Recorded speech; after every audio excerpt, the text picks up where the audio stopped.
First, with too many hands today. Let's go with Huma first. Sir, I'm Huma Siddiqui from the Financial Express. My question is that there have been attacks on the UNIFIL by the Israeli forces. So what is India, has India had a conversation with the Israelis on this? And what is the plan? Ayushi? Sir, good afternoon. This is Ayush Chagwal from ANI. Sir, we have seen statements coming in from five countries, US, UK, Australia, New Zealand, on Trudeau's allegation. My question is, have we reached out to these countries on the whole issue, especially after Trudeau admitting that his government had no concrete evidence against his allegation?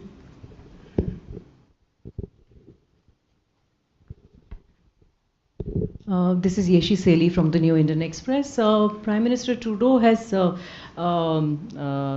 said that the Indian High Commission and the diplomats were actually sent away from Canada, whereas the Indian side has said that we withdrew them. What actually happened? And where do you see this whole row going further?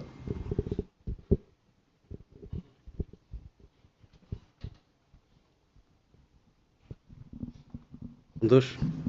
Sir नमस्कार, मैं संतोष ठाकुर हूँ नवभारत से। मैं sir supreme court में आज एक फैसला है एनआरसी असम को लेकर कि 1971 की कट ऑफ है, तो जो लोग सर इनलीगल इमिग्रेंट्स होंगे क्या उनको बांग्लादेश भेजेंगे या क्या करेंगे उन लोगों का जब वो इंडियन सिटीजन नहीं रहेंगे? Thank you.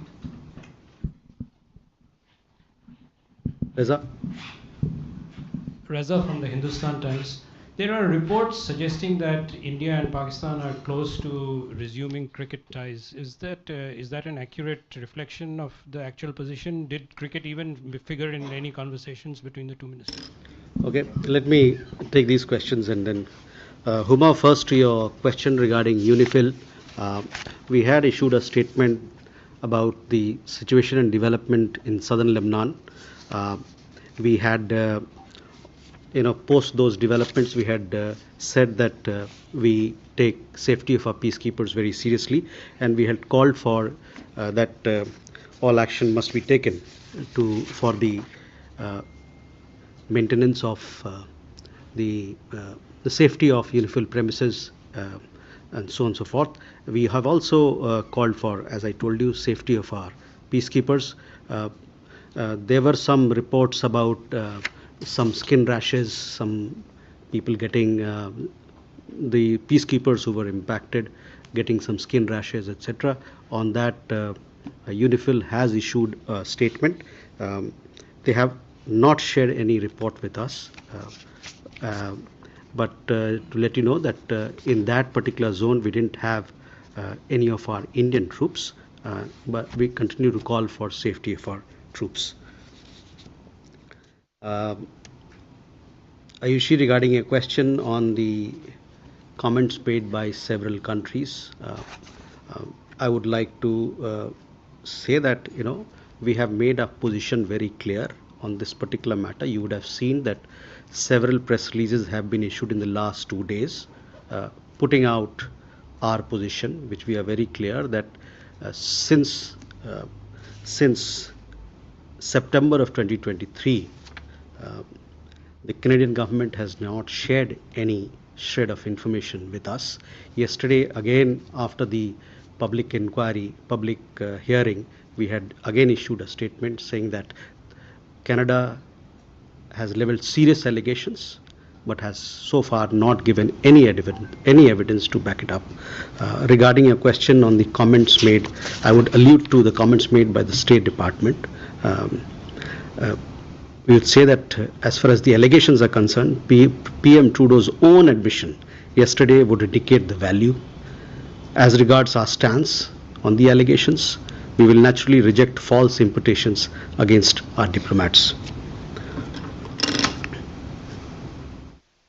Yeshi, regarding a question, you would have seen we had summoned the Acting High Commissioner of Canada, and thereafter conveyed that we had no faith that the Canadian government will look after the safety of our diplomats, and therefore we had taken a decision to withdraw our High Commissioner and along with him 5 other diplomats.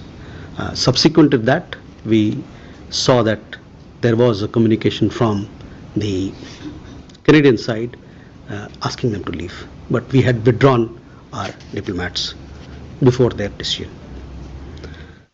On your question as to where we see this particular relationship going, well, to tell you very frankly, India-Canada ties, economic ties, are very strong and vibrant. We have a lot of Canadian pension funds who are invested here. We have a large Indian diaspora in Canada, which is the bridge through which we maintain very strong people-to-people links with Canada. We have a large, possibly the largest cohort of international students in Canada as well.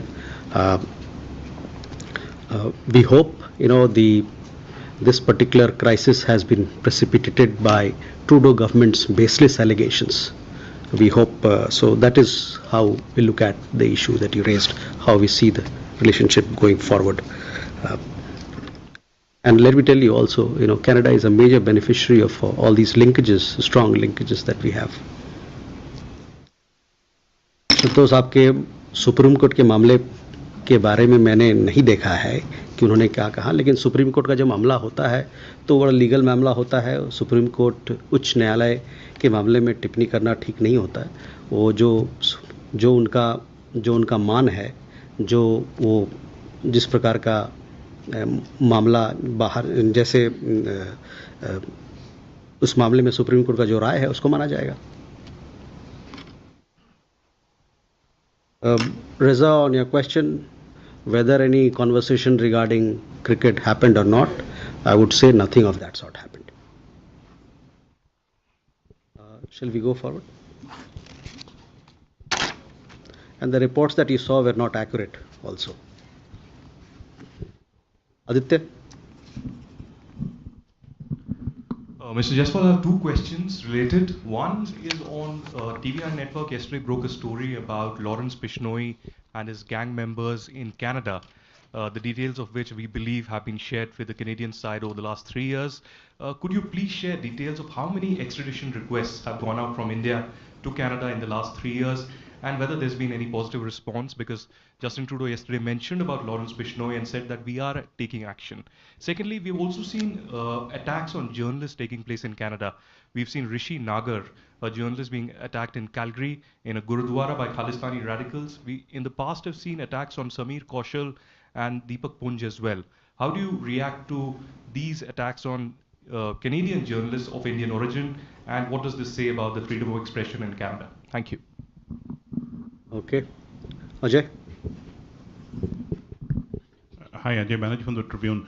Sir, the US State Department last night issued a statement that one of the Indian government official has been removed from service of the Indian government. Could you please clarify who the official is? Can you name? Is it the same person named as CC1 in the Department of Justice indictment?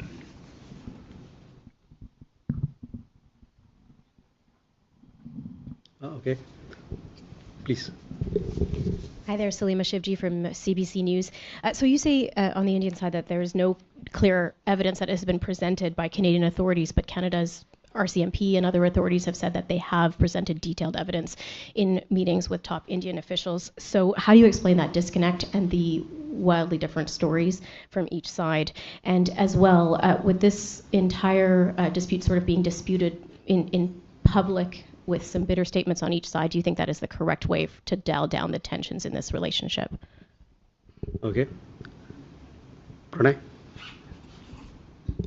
Sir Pranay Upadhyay Amar Ujala से. मेरे दो सवाल हैं.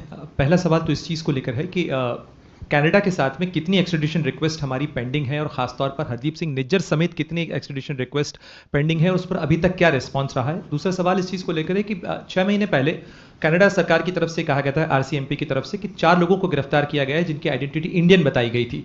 क्या इन Indians के लिए भारत के consulate ने कोई काउंसलर एक्सेस मांगा था? अगर मांगा था तो उनसे जानकारी में क्या हासिल हुआ है? क्या वो भारतीय नागरिक हैं? Okay, Samira. Samir Hussain, BBC News. Will you release the names of the diplomats that India says that they have brought back to India, the Canadian diplomats?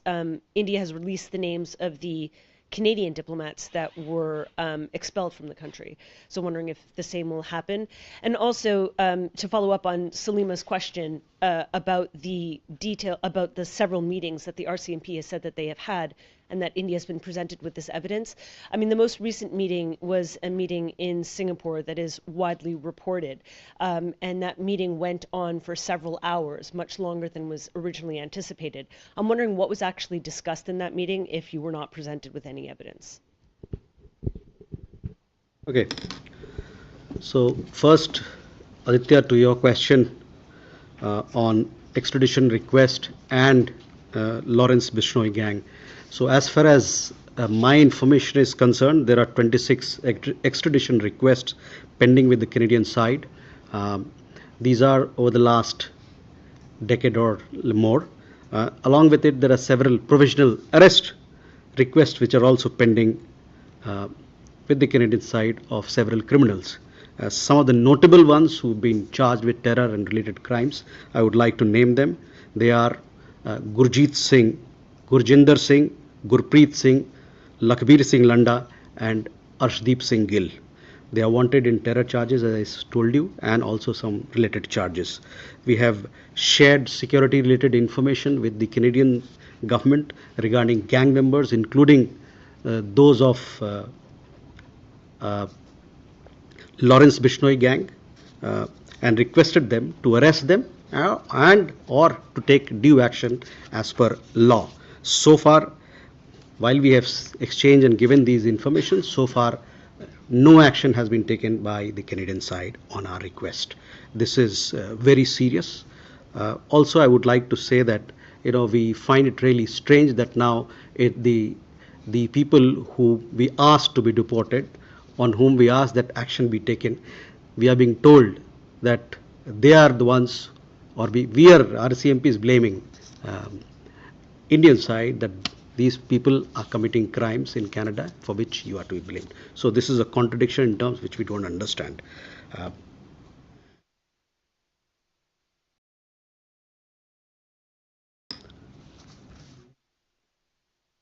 I just have here, there are several people, but for the sake of brevity, I would like to outline what I just informed you. The notable ones are Gurjeet Singh, Gurjinder Singh, Gurpreet Singh, Lakhbir Singh Landa, and Arshdeep Singh Gill.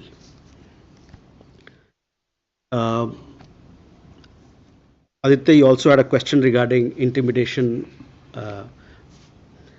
The Indian origin journalists who are being intimidated in Canada, and several of these instances have come to light in the recent past. I would only like to say that these are clear examples of intimidation and violence by those who openly espouse extremist and separatist ideology. It is also an example, or these are also examples of what afflicts Canada today and which reveals the sources of violence. Shifting the blame to India does not work in any manner. Jay, you had a question regarding the US State Department informing us that the individual who was named in the Justice Department indictment is no longer an employee of the government of India. Yes, I confirm that he's no longer an employee of the government of India.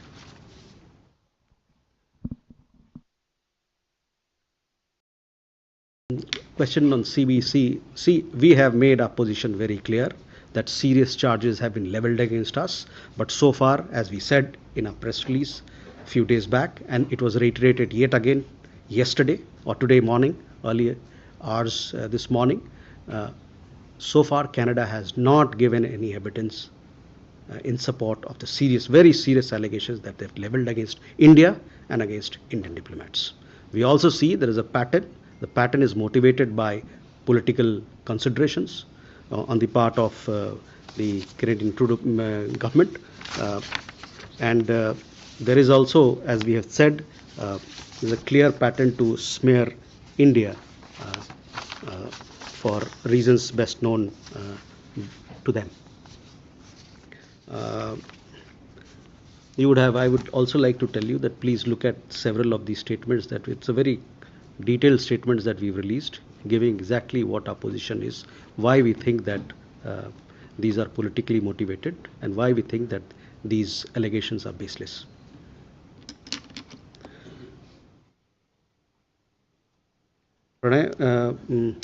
प्रत्यर्पण को लेके मैंने बताया जैसे कि 26 extradition cases pending हैं. उन 26 के अलावे प्रोविजनल अरेस्ट की इंफॉर्मेशन जो हम लोग म्यूचुअल लीगल असिस्टेंस ट्रीटी के तहत मांगते हैं, उसमें भी कई एक सारे मामले वहाँ पर कनाडा में पेंडिंग हैं. और जैसा कि मैंने बताया कि 5 लोग, अपराधी लोग जो जिनके खिलाफ हम लोगों ने मांगा है, भगौड़े हैं, मांगा है कि इनका एक्सट्रेडिशन होना चाहिए, प्रत्यर्पण होना चाहिए. उनका नाम मैंने लिया आपके लिए: गुरजीत सिंह, गुरजिंदर सिंह, गुरप्रीत सिंह, लखबीर सिंह लंडा और अर्शदीप सिंह गिल. इसमें से वो भी लोग हैं जो ये जो गैंग्स हैं, लॉरेंस बिश्नोई गैंग हो अथवा कोई और गैंग है, उसके भी मेंबर्स इसमें शामिल हैं. जहाँ तक जो गिरफ्तारी की बात की आपने, काउंसलर एक्सेस की बात की, काउंसलर एक्सेस जैसे मैंने पहले बताया था कि हम लोगों को अभी काउंसलर एक्सेस हमने मांगा नहीं है. उनकी तरफ से रिक्वेस्ट आता है तो फिर दिया जाता है, काउंसलर एक्सेस लिया जाता है.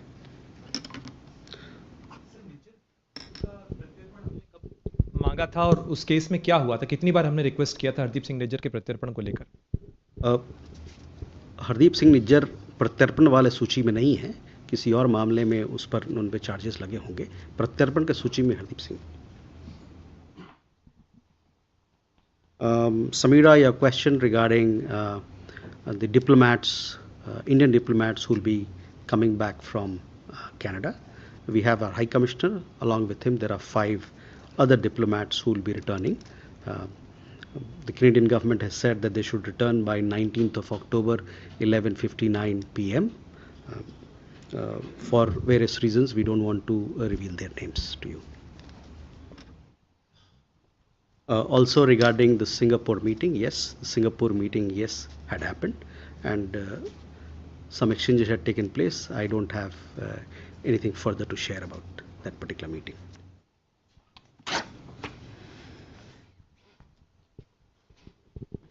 Sudhi?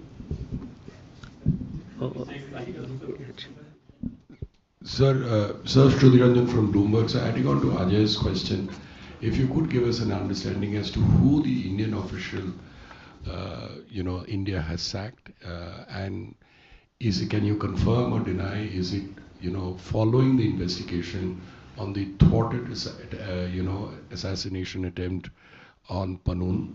Also, could you give us an understanding as to who has gone to the United States, in this regard? What is the level of officers? What is the kind of information that is being exchanged with the United States? Siddhant. So Siddhant from Vion. During the EM's visit to Islamabad, we saw a lot of ex-foreign ministers, the foreign ministers and politicians, the ex-foreign minister Bilawal Bhutto, commenting on talks with India. They're saying that India should talk. What is the current view of the Indian government? Any plans to have conversation? Do you see the EM's visit opening a window of opportunity for talks between Pakistan and India?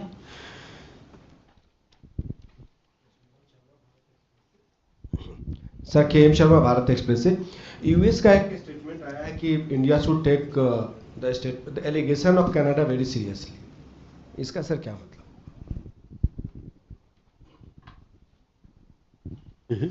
Madhu. Sir, Madhurendra, मैं news nation से. मेरा भी सवाल पाकिस्तान से जुड़ा है कि EM की विजिट के दौरान क्या साइड लाइन में कोई बातचीत पाकिस्तान की किसी प्रतिनिधि से हुई? बातचीत हुई तो उसका मसला क्या था, किन मुद्दों पर बातचीत हुई, और क्या भारत और पाकिस्तान के संबंधों को वापस पटरी पर लाने की कोई पहल भारत की तरफ से की गई है?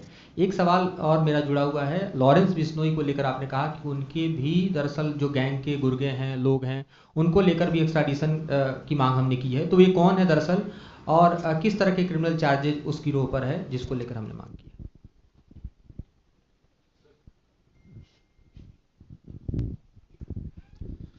सर, ब्रह्म प्रकाश हूँ न्यूज़ इंडिया से. मेरा सवाल है कि कनाडा के प्रधानमंत्री ने जिस तरह से मीडिया में कहा है कि G20 के दौरान भारतीय प्रधानमंत्री के समक्ष उन्होंने निज्जर हत्या मामले की बात की थी, और भारतीय प्रधानमंत्री ने उनसे कहा था कि कनाडा में कुछ लोग हैं जिनको वो गिरफ्तार होते हुए देखना चाहते हैं. तो कितने लोग हैं भारत की लिस्ट में? क्या जो अभी आपने नाम बताया वही लोग हैं, जो भारतीय प्रधानमंत्री ने कहा जिनको अरेस्ट होते हुए देखना चाहते हैं, कितनी है उनकी संख्या? Thank you.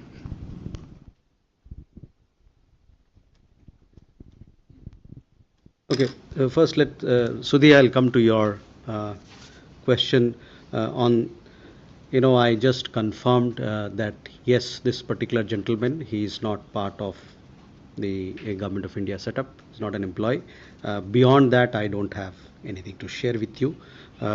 Regarding people who've gone to the United States, I would say that these are members of the high-level inquiry committee that had been set up in November of 2023 to look into the inputs that were shared with us by the US, and we have been telling you that we have taken these inputs very seriously, and we remained engaged with the US side on this particular matter. Two members of the high-level committee, they've traveled there and they've held meetings with the US side. So that is what I have to share with you. Siddhant, on Pakistan, we had, when our external affairs minister was to travel to Islamabad for SEO meeting, we had made it very clear, we had issued a statement that a press release rather, that this particular visit is for SEO head of government meeting. Beyond that, in Islamabad, you would have seen the only bilateral meeting that our external affairs minister had was with Mongolia. Other than that, there were some pleasantries which were exchanged on the sidelines of the meeting, especially during lunch and dinner. That is all that we have to say about his visit as in relation to the question that you asked.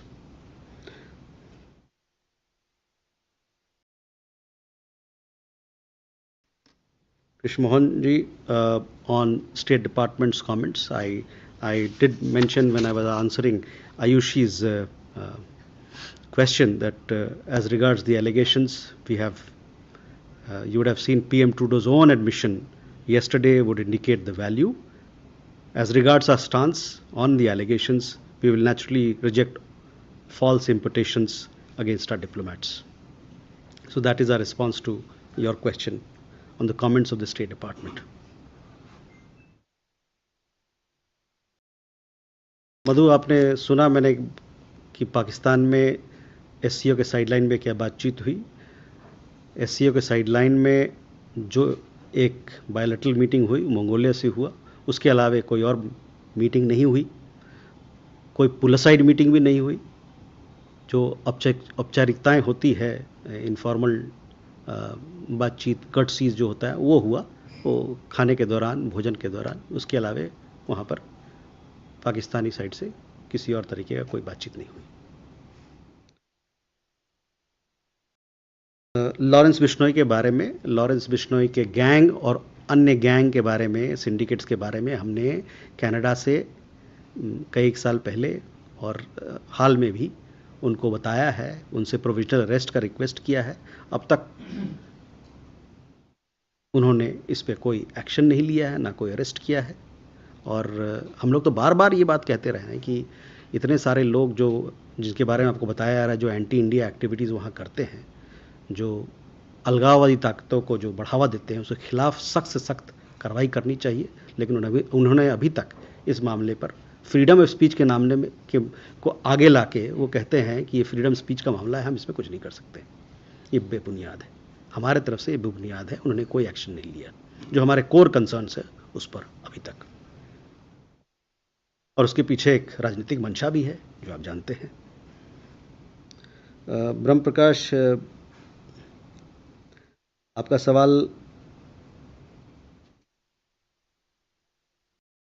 सवाल G20 के दौरान से अब तक मैंने कहा, जो हम लोग अपने प्रेस व्यक्ति में भी कहा है कि कनाडा जो है हमारे ऊपर एलिगेशंस लगाता आ रहा है, लेकिन आज तक किसी प्रकार का एक खर भी जो कहते हैं वो उस प्रकार का कोई सबूत आज तक उन्होंने नहीं दिया है.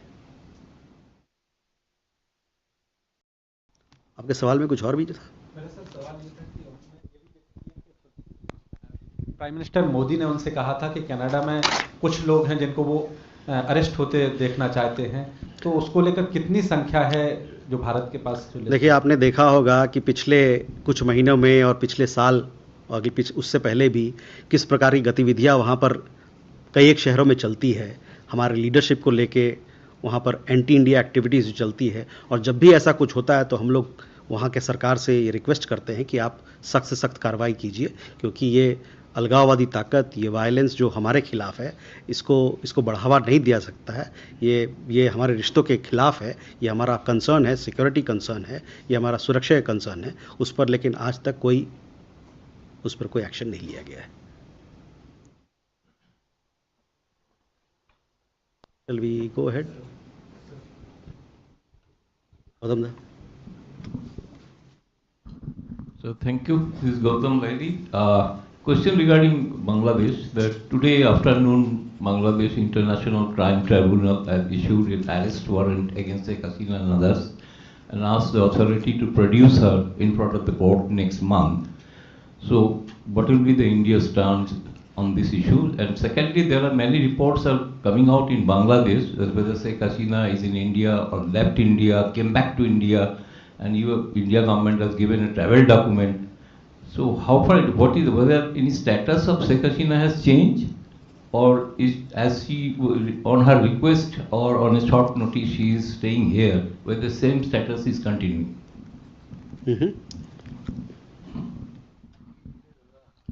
Hi, so this is Jugal here from BBC. So connected to Bangladesh, so yesterday the government there has issued an order cancelling several national holidays, including the March holiday, which is Father of the Nation Bangabandhu's birth anniversary. In general, what is the comment that India would like to make on the current situation in Bangladesh? And along with that, any update on the visa operations of the Indian High Commission there? Whether they continue to remain suspended, and is there a review likely of that? Thank you. Jayaprakash. Sir, मैं जयप्रकाश हूँ दैनिक जागरण से। Sir, मेरा सवाल Canada को लेकर ही है। किसके? Canada से संबंधित ही है। अमेरिका, ब्रिटेन और ऑस्ट्रेलिया ने भी एक तरह से कनाडा का समर्थन किया है, और ये तीनों देश हमारे स्ट्रेटेजिक पार्टनर भी हैं। क्या हम इनसे बात कोई कर रहे हैं सर इस मामले में?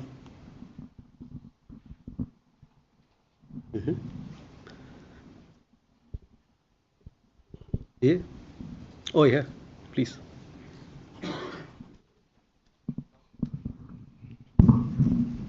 Thank you, sir. Sandra from DW. Question with regard to the US State Department briefing on Monday evening. With regard to the India-Canada row, the spokesperson said that the US would like to see India to take the allegations of Canada seriously, and that they would like to see India cooperating with Canada. What's your response to that? Because both is implying you are not on both accounts. Okay. Canada पे और सवाल है तो एक साथ पूछ लीजिए, वही सवाल पूछ रहे हैं आप लोग। ओके। सर, विजयलक्ष्मी हूँ इंडिया टीवी से। सर, कनाडा में भारतीय मूल के काफ़ी लोग रहते हैं, और अब जिस तरह का क्राइसिस दोनों मुल्कों के बीच में चल रहा है, जो भारतीय समुदाय के लोग हैं काफ़ी डर है, काफ़ी लोग वो उसको एक्सप्रेस भी कर रहे हैं। उनके सेफ्टी सिक्योरिटी के कंसर्न्स को लेकर इंडियन गवर्नमेंट कुछ कर रही है या कुछ उसी पर? ठीक है। कनाडा। हेलो सर, नीरज हूँ न्यूज़ 18 इंडिया से।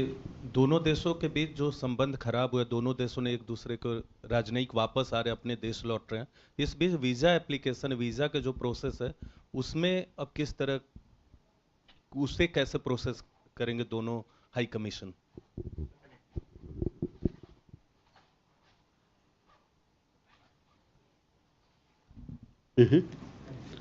हाँ Rishabh. Sir, Rishabh from Times Now. So just a connected question with what Neeraj asked. Is India looking at visa process and OCI cards of people who are anti-India, belonging to Indian origin in Canada? Will there be any action on that front as well? And one more question, sir. There have been repeated threats to airlines in last 1 week. There have been in a similar pattern such threats coming in from SJF as well. Has the government of India spoken to US or pushing it to take action against SJF on that? Okay, let me finish this. Any more Canada questions? But don't repeat the same question, please. Huh? Sudhi, you already asked a question. Let me give the chance to. I didn't ask Canada, sir. Okay. See, I will. Sir, Shruti again from Bloomberg. Thank you for allowing me a second question. So, I just want you to give us an understanding on the economic relationship. Earlier in the briefing, you talked about the Canadian pension funds. There is, okay, if not a big but a very strong economic relationship with India buying a lot of stuff from Canada, and similarly with Canada. Does this relationship get affected? And has Government of India done any kind of an assessment? Okay. Any more Canada? Don't ask the same question. Sir Kadambari Sharma from NDTV सुरक्षा के मद्देनज़र 6 राजनयिकों को वापस बुलाया गया है, तो बाकी जो वहाँ पर हैं राजनयिक, उनकी सुरक्षा को लेकर क्या पहले की तरह कुछ सर्विसेज, काउंसलर, वीज़ा सर्विसेज बंद कर दी जाएंगी? और दूसरा सवाल ये कि जिस तरह का बयान यूके और यूएस की तरफ से आया है, तो कोई इस पे आगे दोनों अपने जो अलाइज हैं उनसे बैठकों की भी कोई बात है, बातचीत की कोई बात है?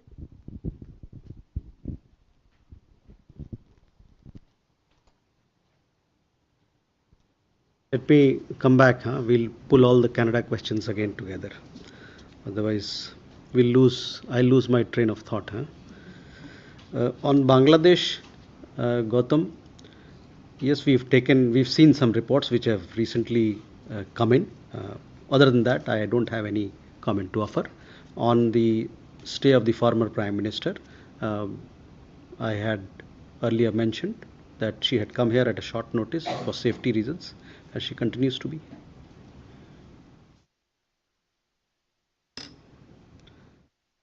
Jugal, your question was regarding visa. Limited visa operations are on. Limited visas for medical reasons, emergency reasons, etc. are being given by our High Commission. As and when law and order situation improves and the situation becomes conducive for us to have full operations of a visa, we will do that. The other situation I would like to highlight that we had issued some statements during the Puja celebrations. We saw there was a lot of violence against the minority community, against the Hindu community. There was violence against Puja Pandal. We call upon the interim government that assurances that they have given for protection of minority rights, for those must be implemented, and so that people can feel safe.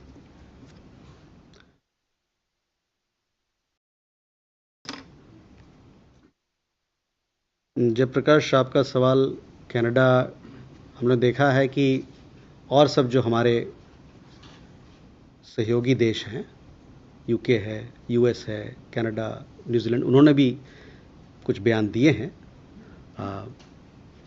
Rule of law को लेके. In fact Australia के साथ तो 2+ dialogue हमारा हुआ 2 दिन पहले यहाँ पर, और जहाँ तक एलिगेशंस की बात है उस पर हम लोगों ने अपनी दृष्टि, अपना पोजीशन बड़ा क्लियर किया है. इस मामले में उनसे बातचीत नहीं हुई. Your question, I had already mentioned what we had to say in response to the comments made by the State Department that India should take it seriously. I would like to repeat again. As regards the allegations, PM Trudeau's own admission yesterday would indicate the value of these allegations. As regards our stance, we will naturally reject false imputations against our diplomats.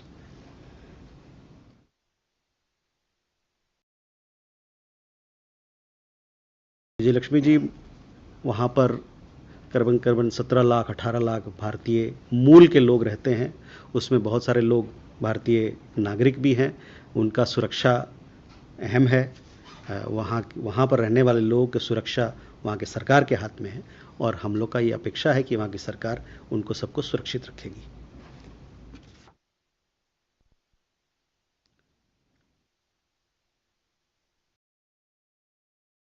Neeraj, visa के मामले में हालात थोड़े अभी ठीक नहीं है, जैसा कि आपने देखा, और हम लोग ने बताया भी है कि जो अभी जो क्राइसिस चल रहा है उसके खास जिम्मेवार जो ट्रूडो सरकार है वो है, उनकी जो बेसलेस एलिगेशंस है वो है.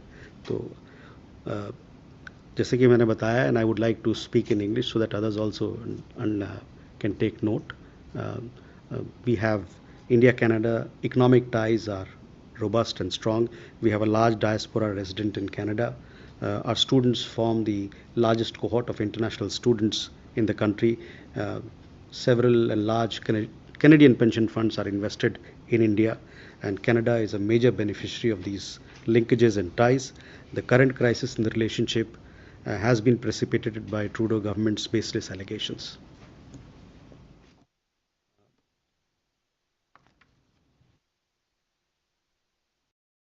तो हमारे नीरज वहाँ पर लोग हैं अभी, वो वीज़ा के मामले को जितना वीज़ा प्रोसेस हो सकता है वहाँ से उस पर वो चलेगा. जो हमारी लोग वहाँ हैं, डिप्लोमेट्स हैं, हमारी कॉन्सुलेट है, वो उस काम को करेंगे. इस पर कोई रोक नहीं है.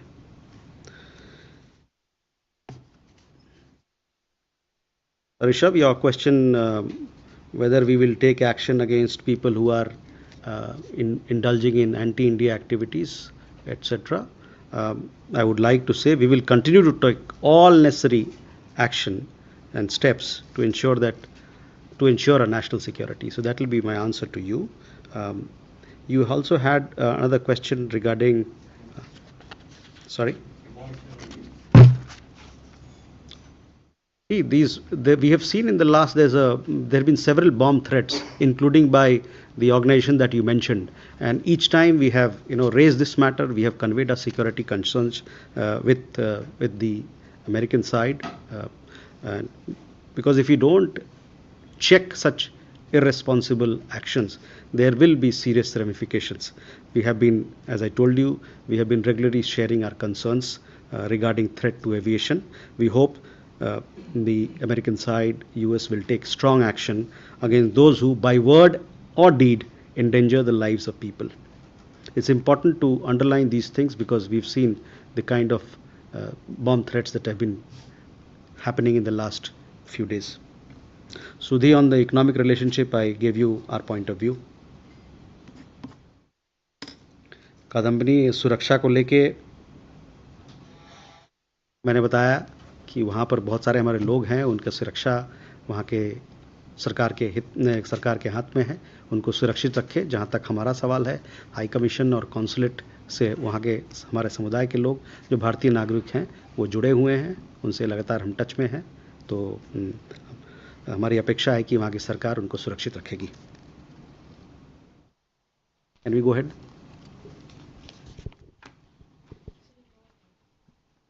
क्या सवाल था? अभी उनसे बातचीत नहीं हुई इस पे. Okay, can we go here? Again, Canada. Please pull in all Canada questions. Neville from Sky News. In the deposition yesterday, Prime Minister Trudeau said that Canada's policy is one nation. Does the Indian government believe that, or believe him?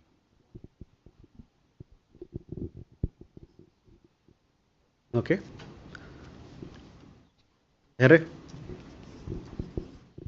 Thank you, sir. Dhairya Maheshwari from Sputnik. Sir, my question is regards to the testimony of Prime Minister Trudeau at the Foreign Interventions Commission. He said that he will determine the future of the India-Canada Intelligence Sharing Pact, which was signed in 2018.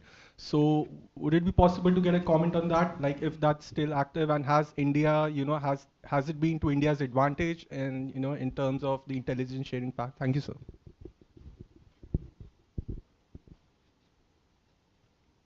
Okay. Sir Ankit ABP news से. Sir सवाल ये है कि जैसा आपने बताया कि Canada में कई सारे ऐसे आरोपी हैं जिनको लेकर के प्रत्यर्पण की मांग की गई है, लेकिन अब तक उनको नहीं कार्रवाई की गई.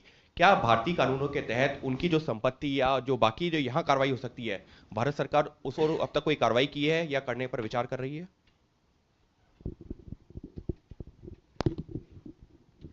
Okay, Keshav. Sir, Keshav Padmanabhan from The Print. On Monday, I think the Foreign Minister of Canada, Melanie Joly, mentioned that she had a discussion with External Affairs Minister S. Jaishankar at some point during that day. So can you just give us a sense of whether A, that conversation happened, and what was the sense of that conversation? And Foreign Minister Joly went on to add that all actions, including diplomatic sanctions, are on the table. So can you give us a sense of what is the Indian position regarding the comments made by the foreign minister? Thank you. Rishikesh. Hi sir, Rishikesh from the Press Trust of India. So we have seen lots of anti-India activities from these gangs or Khalistani groups. So do we have any evidence suggesting that these people or these gangs are being funded by people living in Canada or Canadian authorities? Any?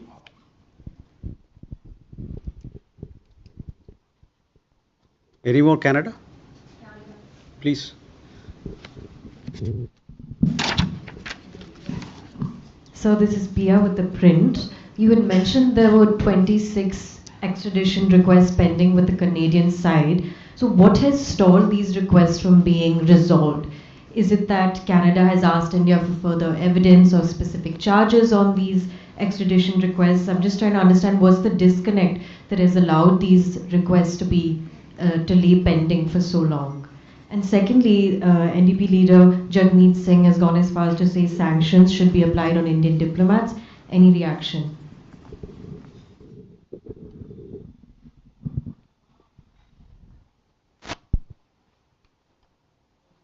Okay. Canada?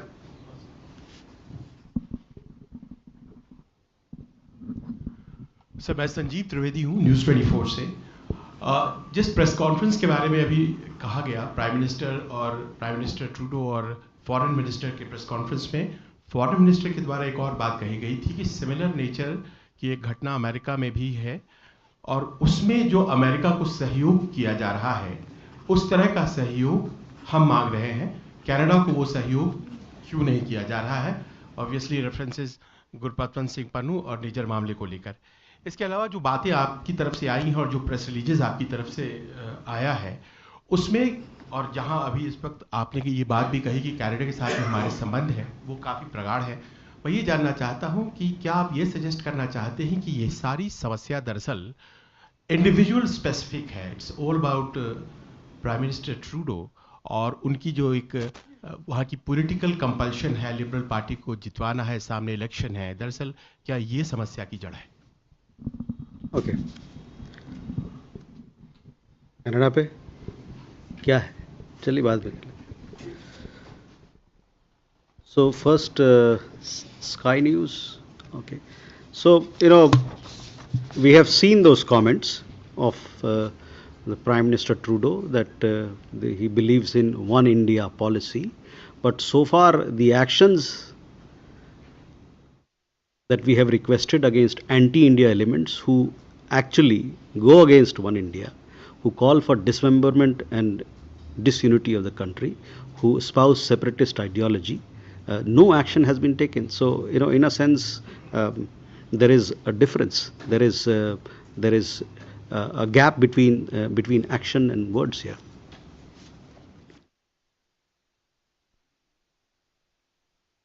I have told you what we think of the matter.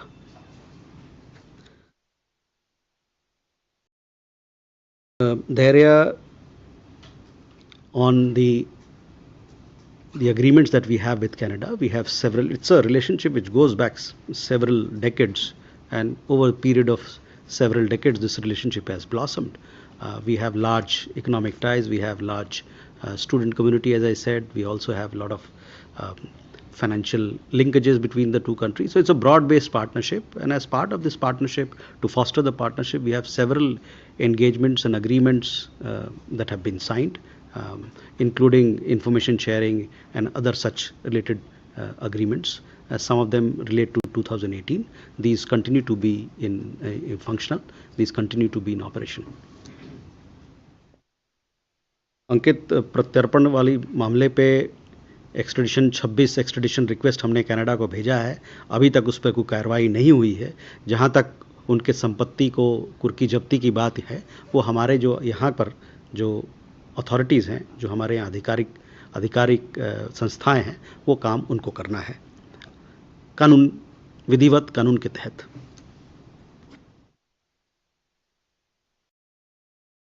Keshav, your question was regarding the engagement. We have seen some, on Canada's allegations, we have seen our press releases, we have made our position very clear where we are on the kind of allegations that Canada has put. As far as the comments of the foreign minister that all issues are on the table, well, we'll see. This is an evolving situation, how things go. There are certain actions that lie in the domain of the Canadian government. There are certain actions that lie in our domain as well. So we'll see. This is an evolving situation, as I told you. Rishikesh, your question was regarding anti-India activities.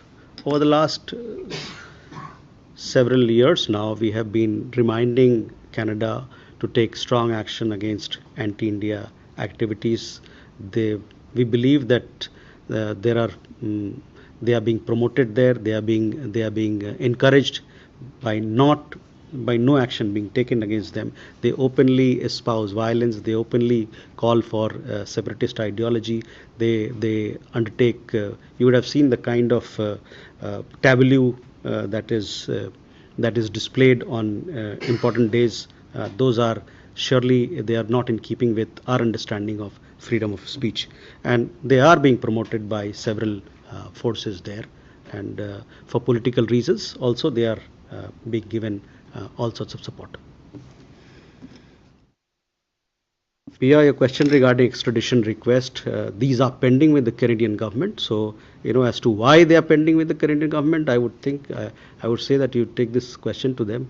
But so far, they haven't acted on these requests of ours. There was a question regarding sanction. Jagmeet Singh is, he's not a part of the government, so these are his personal choices. These are his personal opinion. He can say whatever he wants. I don't have any comment on that. Sanjeev, see, there are two issues. We have an issue with Canada. It has its own context. We have certain issues with the United States. It has its own context. We are engaged with the United States with those issues, and we have, as I told you, that the members of the high-level committee, they have traveled to Washington D.C. We have had a meeting. We have shared several ideas on the kind of input that we have received.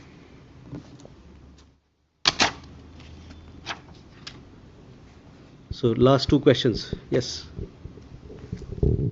Sir, मैं नीरज दुबे प्रभा साक्षी से। Sir, Pakistan और China के प्रधानमंत्री की मुलाकात के बाद जो संयुक्त बयान आया है उसमें कश्मीर का जिक्र है। बताया गया कि कश्मीर एक ऐसा मुद्दा है जिसका ऐतिहासिक मुद्दा, इसका हल अभी तक नहीं किया गया। यूएन चार्टर के अकॉर्डिंग उसका हल निकालने की बात कही गई है, तो इस पर भारतीय विदेश मंत्रालय की प्रतिक्रिया। Okay, Yeah, so this is Raghavendra Verma from ZDF German television. If you can elaborate on that bomb threats to the airlines of Indian origin, do you have any update on who is behind this? There were reports of a juvenile being arrested in India for earlier, and there were earlier reports few months ago that the emails which originated from servers stationed outside India. So how serious is this? Because the air forces of foreign countries have been escorting our planes, and has it affecting the government at that stage with the relations with how to deal with the foreign diplomats? So Neeraj, पहले आपका सवाल कश्मीर के मुद्दे पे हमारा जो पक्ष है, हमारा जो पोजीशन है, वो आप उससे भली भांति अवगत हैं। हम लोगों ने कई दफ़ा भी यहाँ से कहा है, तो मैं चाहूँगा कि जो हम लोगों ने वक्तव्य इस मामले में दिया है उस पर आप नज़र डालें। कश्मीर हमारा है, था और रहेगा। प्रणय हंस रहे हैं, हमारा बयान है, हमारा पोजीशन है। ये किसी और को कुछ कहने से हमारा पोजीशन नहीं बदल जाता है, तो ये इस बात को ध्यान रखना चाहिए। राघवेंद्र, सी, bomb threats are very serious issues. You would have seen in the last 24 or 48 hours several such threats have been issued. One of our Air India flights was grounded as well. Several other aircraft also received similar threats. Our agencies, Ministry of Home Affairs and other relevant agencies, they are looking into the matter, and hopefully some arrests, I understand, have been made. Some FIRs have also been filed. When I was earlier dealing with bomb threats, I was pointed towards the bomb threats that have been given in the past by one particular gentleman whose organization is a banned terrorist organization in India. And we had raised we have been raising those issues continuously with the US side, and we hope that they will take strong action against such people.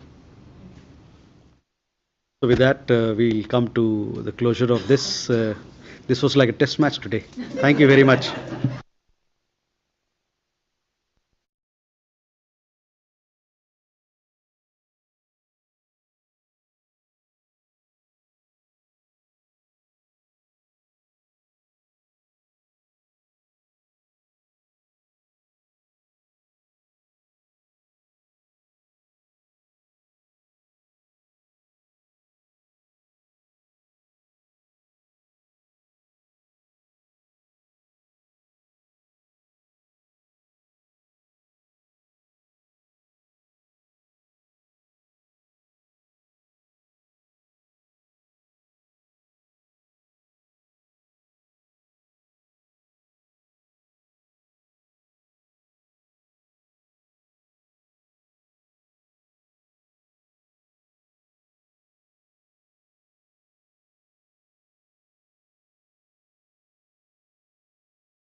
Good afternoon, friends.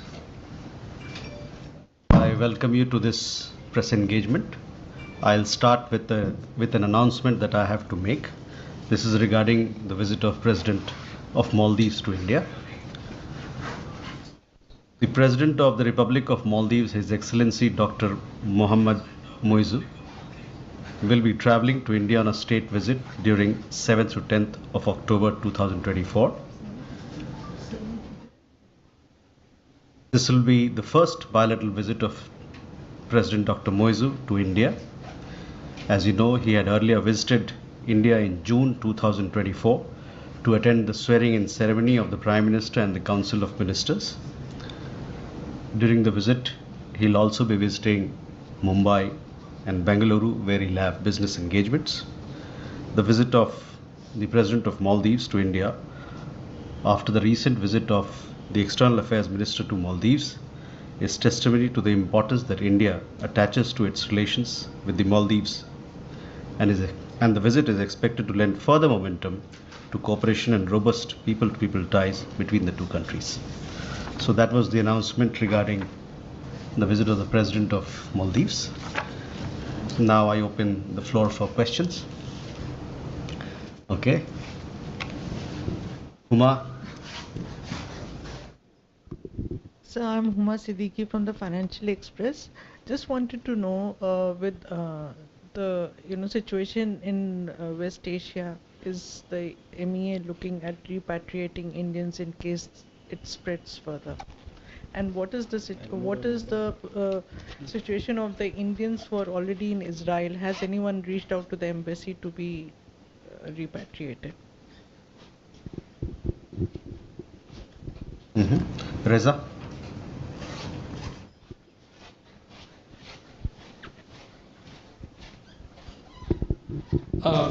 Reza from the Times. Given that Zakir Naik is a fugitive from wanted by India and his passport has been revoked, are we aware on what documents he's traveling, and given the fact that he has even met the Pakistan Prime Minister during his visit to Islamabad, do we intend to raise this issue with Malaysia, where he's based, and with Pakistan?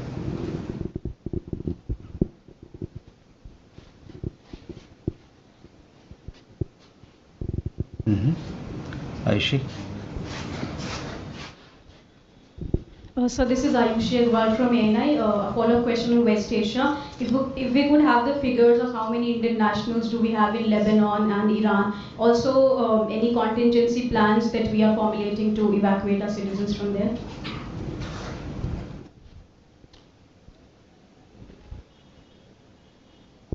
Okay. Ishi. This is Yeshi Seri from the New Indian Express. Who's going to go for India for the SEO summit in Islamabad?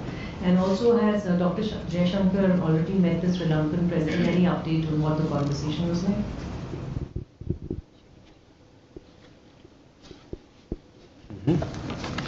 Siddharth?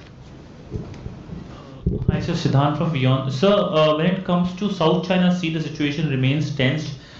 We have seen skirmishes in which Vietnamese fishermen have come under attack, allegedly by the Chinese assets by their forces. Can you comment on that? Okay, we have 5 questions here. First, Huma, your question regarding the situation in West Asia. We had also issued a statement a few days back expressing our deep concern in what's happening in the region. We had said that the escalation of violence, the deterioration in the security situation is a matter of deep concern for us, and we had reiterated a call for restraint by all concerned and also protection of civilians. It is important in our opinion that this particular conflict doesn't take a wider regional dimension, and we urge that all issues be addressed through dialogue and diplomacy. On the question of repatriation, from Iran and from Israel and other countries, there are flights which are running. So as of now, people who want to leave the country, they have that option. I understand that some people had reached out, their families had reached out to our embassy. They, of course, because the flights are running, they have the option of leaving. But as at this point in time, we don't have we are not encouraging people to, we don't have an evacuation flights, so to speak. If that option is already available to people. Ayushi, you had a related question. So in Lebanon, we have around 3,000 people. Most of them are based in Beirut, in North Beirut and in North Lebanon, so which is away from where the fight is taking place, skirmishes are happening. We also have a large number of contingent in the UNIFIL, where Indian soldiers are in the blue helmet, as part of the UN forces. In Iran, Ayushi, we have some 10,000 people. Now, of these 10,000 people, 5,000 people are students or residents in Iran. They are undertaking medical education or other education, as also they are there with their families. So that number would be somewhere in around 5,000 or 6,000.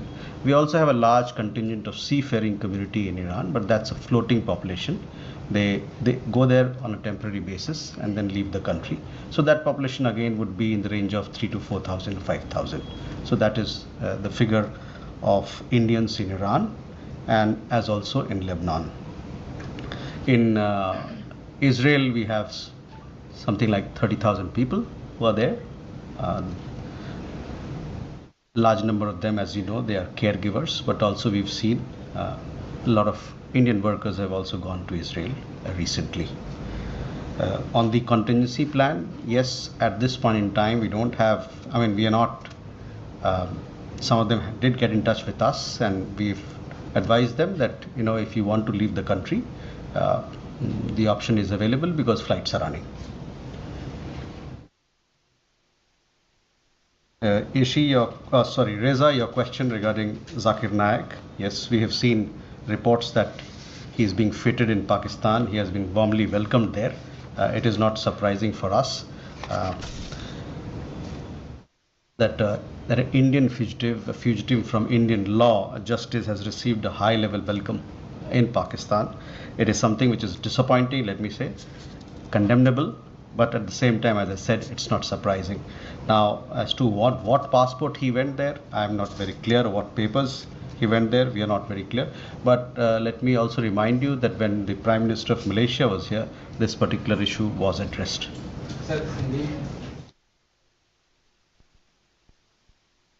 ये हमारे लिए कतई आश्चर्य की बात नहीं है कि जाकिर नायक को, जो कि एक भगौड़े हैं, भारतीय कानून से भागे हुए हैं, उनको पाकिस्तान ने अपने से गले लगाया है, स्वागत किया है और उच्च स्तर पे स्वागत किया है। ये निराशाजनक बात तो है ही, निंदनीय भी है, लेकिन जैसा कि मैंने कहा कि हमें इससे कोई आश्चर्य नहीं हो रहा है। Rishi, on your question on our participation in the SEO summit, yes, the External Affairs Minister will lead our delegation to Pakistan to participate in the SEO summit, which will be held in Islamabad on 15th and 16th, I understand, of October.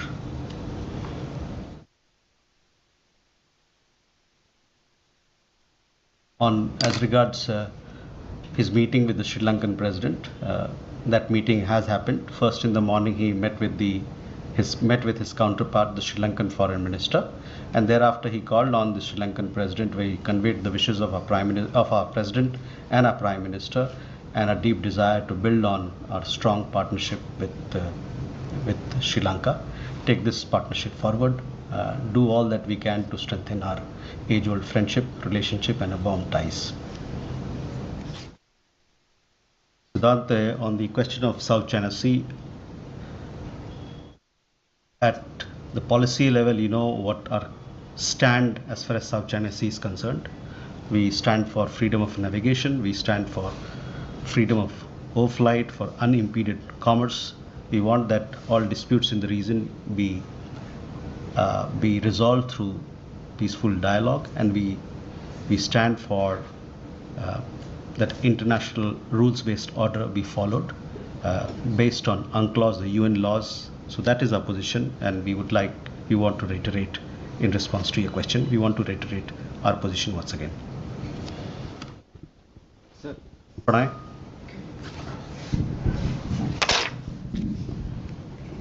Sir, Pranay Upadhyay Amar Ujala से। बांग्लादेश में अल्पसंख्यकों की स्थिति को लेकर भारत ने कई बार अपनी चिंता जताई है। इस समय दुर्गा पूजा का उत्सव पश्चिम बंगाल में भी चल रहा है, पश्चिम बंगाल में भी है, और इस तरह की रिपोर्ट्स आ रही हैं कि कई दुर्गा पूजा पंडाल जो है वहां पर जबरन वसूली से लेकर मूर्तियों को तोड़ने की घटनाएं भी हुई हैं। इसको लेकर क्या भारत ने बांग्लादेश की सरकार के साथ कोई मामला उठाया है, और इसको लेकर भारत की क्या टिप्पणी?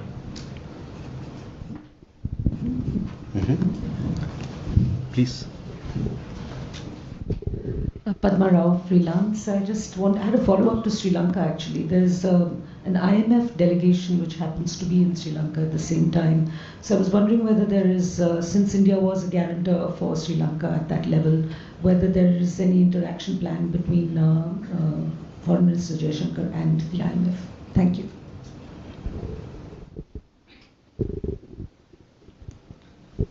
Please. Sir, Krishna Mohan Sharma, Bharat Express से। मेरा सवाल भी बांग्लादेश से है।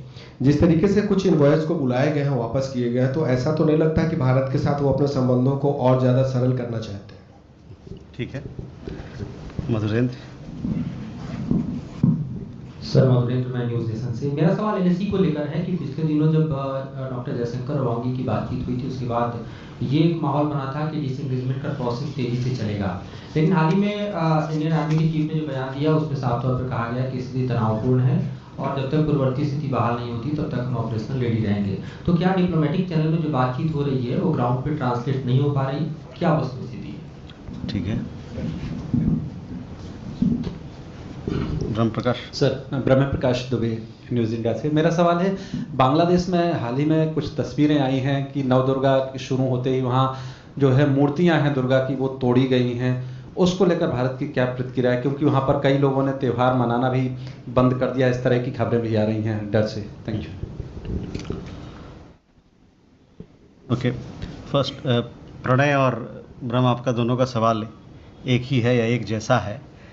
जैसा कि आप जानते हैं, जहाँ तक अल्पसंख्यकों की बात है, हम लोगों ने कई एक दफ़ा और हमारे यहाँ से उच्च स्तर पे भी हम लोगों ने इस बात को कहा है कि जो वहाँ पर अल्पसंख्यक के लोग हैं, जो माइनॉरिटी वर्ग के लोग हैं, उनकी सुरक्षा होनी चाहिए।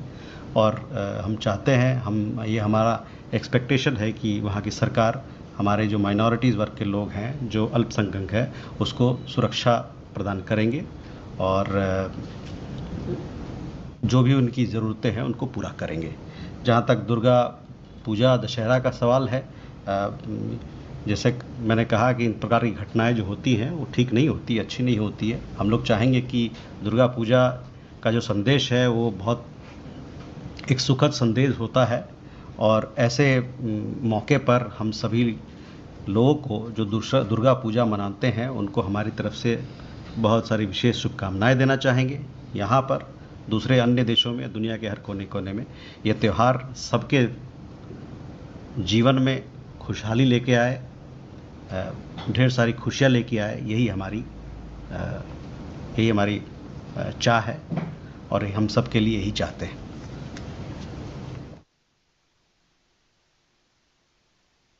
साथ में ये भी मैं कहना चाहूँगा कि हम लोगों ने जो बात कही है कि माइनॉरिटीज़ की सुरक्षा ज़रूरी है, तो उसी में निहित है जो हमारी बात दुर्गा पूजा दशहरा की बात है, वो भी उसमें निहित है। Padma, your question regarding IMF delegation, I'm not aware if our minister is meeting the IMF delegation. If we have that interaction, we'll surely let you know what transpired, what was the discussion. But as I understand, our external affairs minister met the foreign minister, and thereafter he's met the president of Sri Lanka. He called on him. Krishna Mohan ji, देखिए, किसी देश में, किसी भी देश में कोई राजदूत हो उस देश का, उस राजदूत, हम लोग भी जाते हैं बाहर में, वो तो हमारे सरकार के ऊपर होता है, तो वैसे ही बांग्लादेश के सरकार के ऊपर ही है कि वो किसको राजदूत भेजे, किसको हाई कमिश्नर बनाए, वो उनका अपना मामला है। हमने भी देखा है कि कई रिपोर्ट कई देखी है कि कुछ राजदूत उन्होंने अपने आप का स्थानांतरण किया है, उनको वापस बुलाया है, ये उनका अपना निजी मामला है।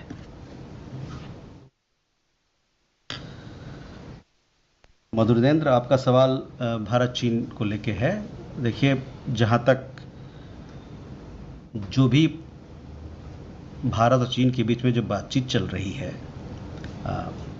बॉर्डर को लेके, सीमावर्ती इलाकों को लेके, वहाँ पर शांति बहाल करने को लेके, उसके बारे में हम समय समय पर आपको अवगत कराते रहे हैं कि हमारी क्या बातचीत चल रही है, क्या डेवलपमेंट हो रहे हैं।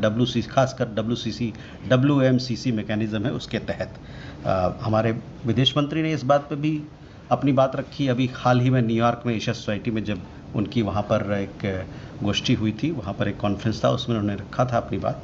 तो जहाँ तक भारत और चीन का सवाल है, मैं कहूँगा रिश्तों का सवाल है, और जो चल रहा है सीमावर्ती इलाके को लेकर जो बातचीत चल रही है, वो उसको आप जो हम लोगों ने अभी तक कहा है और जो हमारे विदेश मंत्री ने कहा है, उसी को, वही स्थिति है हमारी अभी दोनों देशों के बीच की रिश्तों की।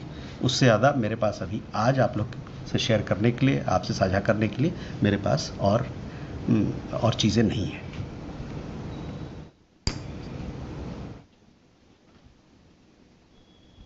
ओम प्रकाश जी, आपका भी सवाल मैंने जवाब दे दिया।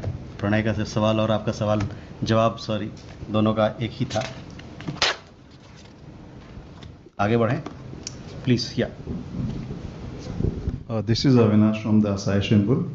Sir, Japan's Prime Minister Mr. Shigeru Ishiba has talked about Asian version of NATO. So what does India think about it? What is... Sudhi? So thank you, Vishwani Ranjan from Bloomberg, sir. The foreign minister's visit to Sri Lanka, can you give us an understanding whether the foreign minister discussed the Indian projects in Sri Lanka, because we understand that those are under review, and if so, what is the kind of response we have got? And also on Sri Lanka, sir, we heard the foreign minister during the elections talk about the Kachitivu Islands and India's sovereignty. Was it raised with the new government in Sri Lanka? Enjoy. Sir, on the 15th of September, in the morning, there were 2 ground commanders' conferences between Indian forces and the Chinese forces. One in the Vasundhara Gap and the other also close by. Now, there were, between the 13th and 16th, there were 4 other meetings, not just in Ladakh, but also in Sikkim and Arunachal. Now, if you could kindly tell us what happened at the meetings, and if These meetings are part of a larger plan. Okay. Swasni. This is Suhasini Heather from The Hindu. To begin with, your announcement that it would be External Affairs Minister Jaishankar leading the delegation for the SEO Heads of Government meeting in Islamabad. I just wanted to ask if External Affairs Minister will have any bilateral meetings, particularly with his Pakistani counterpart. The second question is really about what you said on Mr. Zakir Naik being in Pakistan. Earlier, when we had asked about whether the issue was raised with the Malaysian Prime Minister Anwar Ibrahim during his visit to India, we hadn't actually got a confirmation. So thank you for telling us that it had been raised specifically. Could you tell us at what level, what sort of level you have taken up the concerns about Mr. Naik's visit to Pakistan, particularly as it seems to coincide with Mr. Anwar Ibrahim's visit in Pakistan as well? And just a last clarification, the MEA press release says that Mr. Muiz is coming on October the 6th, whereas you said October 7th, so I just wanted to confirm what date his arrival is. Okay. Sir मैं विशाल पांडे हूँ ABP news से। मेरा सवाल ये है कि क्या Iran और इजराइल के बीच में जो तनाव बढ़ रहा है इसको कम करने के लिए भारत कोई प्रयास कर सकता है, क्योंकि जो आर्थिक हालात है उसका असर भारत पर भी पड़ सकता है, कच्चे तेलों के दाम बढ़ रहे हैं, और इसके साथ ही पाकिस्तान को लेकर एससीओ को लेकर जो आपने अनाउंसमेंट की है, क्या विदेश मंत्री का दौरा भारत पाकिस्तान के रिश्तों के बीच कुछ सुधार लाने के प्रयास के तौर पे देखा जाए?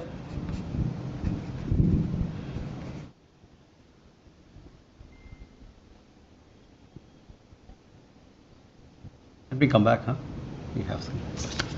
Avinash, your question regarding the comments of the Japanese Prime Minister, I need not reiterate, but our External Affairs Minister has already spoken and spoken on this matter and clarified what our position on this particular issue is.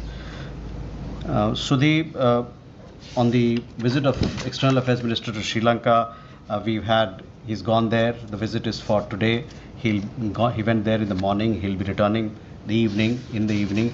He has met the foreign minister. He's also called on the president of Sri Lanka, the newly elected president of Sri Lanka. He has reviewed the relationship, I guess all aspects of relationship in his engagement with the foreign minister, and assured support to Sri Lanka's economic rebuilding, and also that we want to advance this relationship in keeping with our neighborhood first policy, as also our larger vision of our Sagar policy. So we will be sharing with you a readout of his visit. As it concludes, he has several other engagements to follow during the day. On your specific question, I do not have an answer for that, but overall the visit is going on very well. Srinjoy, regarding your question on the meetings that have happened, I don't have a readout of these meetings, but I will surely let you know if those meetings have happened and what are the kind of conversations that have happened. But we have kept you informed of our progress, the progress that has happened in our talks with China in the WMCC mechanism, and also military to military level talks that we've had. So Asni, at this point in time, what I can say is that External Affairs Minister is leading our delegation to the SEO summit. What will be his participation plans like in the meetings? I don't have a clear idea at this point in time, but surely closer to the meeting we'll be sharing with you what are the kind of engagements he'll have. On the other question regarding President Muizu, he will be arriving here on 6th evening, but the visit itself starts, because it's a state visit, he'll arrive a day prior, and the state visit is from 7th to 10th of October. We will be issuing a press release also post this press conference, so you'll have those details with you. Vishal, आपका सवाल Iran और Israel के मसले को है। देखिए, इस पे हम लोगों ने अपना बयान दिया है, अपना कथन दिया है, और आपने देखा होगा कि हमारे बयान में हम लोगों ने वहाँ जो सुरक्षा के हालात हैं उस पर चिंता जाहिर की है, गहरी चिंता जाहिर की है। और हम फिर से हमने एक आगाज़ किया है कि सभी पक्ष वहाँ संयम से काम लें। और हमने ये भी ज़ोर दिया है कि इस हालात में ये ज़रूरी है कि वहाँ के जो आम नागरिक हैं उनका सुरक्षा, उनका हित अत्यंत आवश्यक है। यह भी ज़रूरी है कि इस मसले को का एक क्षेत्रीय रूप ना ले, और हमारा पक्ष यह भी है कि सभी मामले को बातचीत से सुलझाया जाए और राजनीतिक पहल के द्वारा उसको सुलझाया जाए। तो ये है हमारा पोजीशन आपके सवाल पे। जहाँ तक एससीओ का सवाल है, ये जो दौरा जिसके बारे में हमने भी बात की, विदेश मंत्री का जाना इस्लामाबाद, वो शंघाई कोऑपरेशन ऑर्गेनाइजेशन की समिट मीटिंग को लेके है। तो हमारा जो पहल है वो एससीओ, ये जो दौरा है वो एससीओ मीटिंग के लिए है। इससे ज़्यादा आप उस पर ना कुछ उसके बारे में ना सोचें। Ajay. Good evening, sir. I'm Ajay Banerjee with the Tribune. I'll take forward Ms. Vasni Haider's question from the other way around. Has Pakistan sought a meeting with us?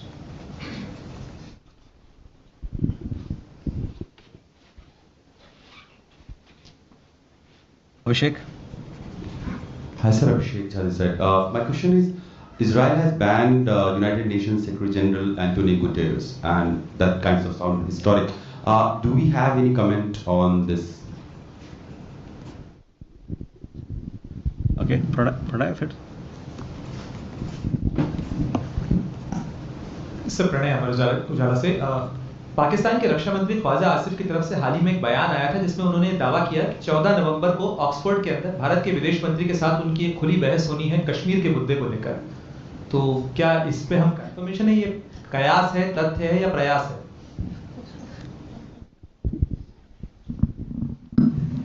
So this is Keshav Padmanabhan from the print, and during the External Affairs Ministers meeting today in Sri Lanka, did he raise at any point the moratorium that Sri Lanka has placed on Chinese research vessels that is about to end at the end of this year? Was that raised at any point during the conversations? Thank you. Okay. Divya. So Divya from Indian Express. There was a firing incident earlier this week at the Mexico-Guatemala border on a truck carrying migrants, including Indians. Do we have details of how many Indians were on board and what's the status? And also additionally, a month ago we were reading reports of more than 100 Indians being stuck at a Brazilian airport, the Sao Paulo airport. So are they back, and or where are they? Okay, well, I'll come back to you. Ajay, as far as our participation in SEO is concerned, we have just announced that the External Affairs Minister will be leading India's delegation to the SEO summit meeting. As the program develops, the visit develops, we'll keep you informed of this particular of it. Abhishek, your question regarding UN Secretary General, Mr. Antonio Guterres is the UN Secretary General. He is the United Nations Secretary General for us. What somebody else says about it, what third person says, is not our area of outlook or a matter to comment on. Pranay, आप ही के माध्यम से मुझे पता चल रहा है कि 14 नवंबर वाली जो बात आपने बताई उसके अलावा मेरे पास कुछ नहीं है कहने को। Keshav, towards the evening we'll have a complete readout of the External Affairs Minister's visit to Sri Lanka. So I guess you'll have more details fleshed out in our press release. So please wait for that. Divya, on your question regarding what happened, the firing incident that took place on the Guatemala-Mexico border, I understand that there were a group of 30 odd people in which there was one Indian national. the Indian national is safe and sound. Nothing has happened to him, and we are in touch with the Mexican authorities for his well-being. We are also ascertaining. I understand that the matter is also under investigation presently, because it was a firing in which few people have been killed. On the Sao Paulo airport, there were people, but there's nobody in the airport right now. So whoever had to go in one particular direction has taken the flight in that direction.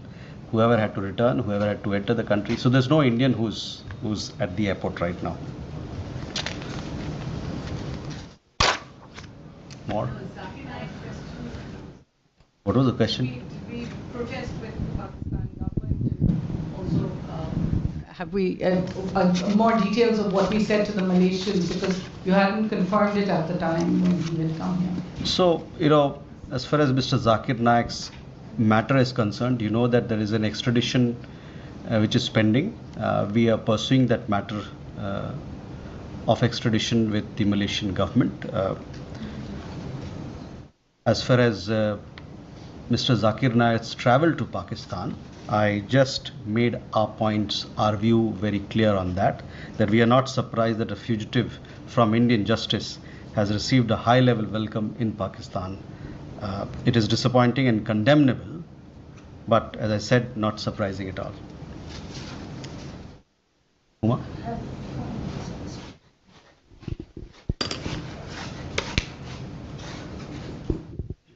Sir, the MOS is in Mexico. He had a first meeting with the new president. So was energy security part of the talks? And was the issue of illegal immigrants raised? Because the Mexican side has always been expressing concern about the number of Indians trying to cross over into the US. Okay. Please. Yeah. Sir, Manu Pavi from the Economic Times. So we welcome the recent agreement between UK and Mauritius on Diego Garcia. So can you tell us a bit more on the role India played on this, and what is our position on other such colonial legacies that exist in the Indian Ocean region? Okay.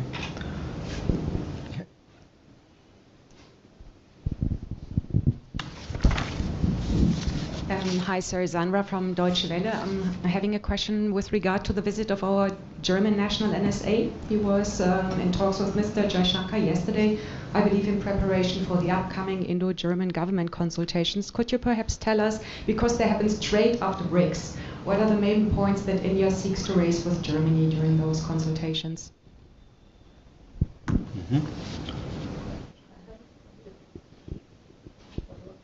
Who? Okay. Raghavendra Verma from German television ZDF. The same question, that what would be on the agenda at the later this month when APK conference happens? What are the major topics to be discussed with Germany and India, and what India expects from that? Adva, your question? Yeah, we've had 4 different statements on the handing over or the handing back of the Chagos archipelago to Mauritius. 2 statements from the United States, 1 from India, and a joint statement from the UK and Mauritius. I would be interested in knowing, throughout, and I know that India has backed decolonization from the start, but during the final stages, was India involved at any level in multilateral conversations with all these countries and parties involved? Thank you.